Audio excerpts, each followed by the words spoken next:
see. So aside from being live, we've got this big chunk of number here, right? And you want to know what's in that number. So ActivReporter allows you to drill down directly to the transaction detail that makes up that number. So I'm drilling down here. Here's my drill down view. And let me make this, I think I can make this a little bigger. Yeah, there you can see it a little better. I've drilled down directly into all of the individual debits and credits that make up the number that I originally wanted to drill into.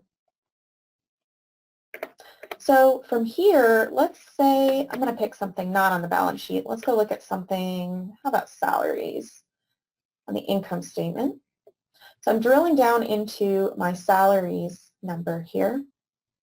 And what I want to show you is how, even if you don't have a GP user license, you can get all of this data. So you don't need to be a GP user to have access to the drill down information in ActivReporter.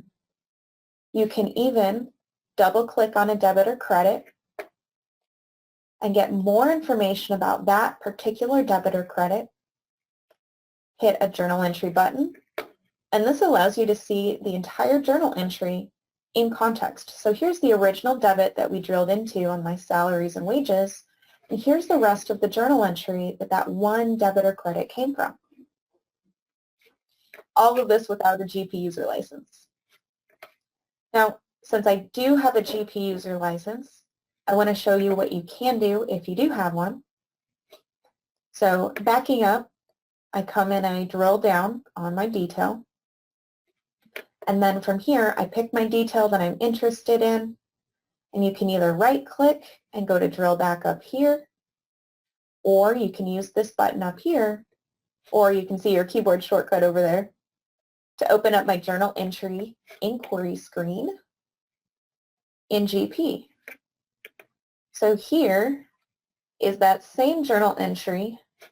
There's my debit that I drilled into. The same journal entry in GP, where now you've got access to things like your notes and attachments, or you can go back to the source document and check what is going on in your GP subsidiary. So whether you have GP or not, this is a great tool for financial research. Well, thank you, Sarah, for that great overview. For more on ActivReporter and how you can enhance your financial reporting on Dynamics GP, visit www.gpsupportnorth.com/ActivReporter. Well, we'll see you there.